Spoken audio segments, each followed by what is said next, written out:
ഈ വിദ്വേഷ പ്രചരണ പ്രവർത്തനങ്ങളെ ഇല്ലായ്മ ചെയ്യാൻ വേണ്ടി കിലോമീറ്ററുകൾ താണ്ടി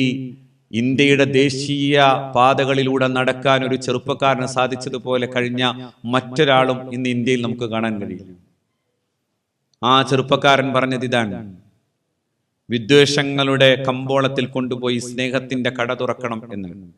വെറുപ്പിന്റെ കമ്പോളത്തിൽ, പുതിയ കാലത്തിന്റെ വെറുപ്പിന്റെ കമ്പോളത്തിൽ പോയി സ്നേഹത്തിന്റെ കട തുറക്കാൻ രാഹുൽ ഗാന്ധി എന്ന് പറയുന്ന ആ ചെറുപ്പക്കാരൻ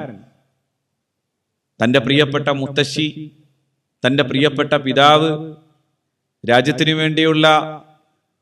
പല സമയങ്ങളിലെ നടപടികൾ എടുത്തു എന്നതിന്റെ പേരിൽ ചിതറിത്തെറിച്ചു പോകുമ്പോഴും ആ ചിതറിത്തെറിച്ചു പോയിട്ടുള്ള യാഥാർത്ഥ്യങ്ങളെ സ്വന്തം ജീവിതത്തിലൂടെ കണ്ടുവന്നിട്ട് പോലും ഇത്തരമൊരു യാത്രകൾ നിരന്തരമായി നടത്തി വളരെ അപകടകരമായിട്ടുള്ള ദശാസന്ധിയിലൂടെ നടന്നു പോകാൻ അദ്ദേഹത്തിന് സാധിച്ചു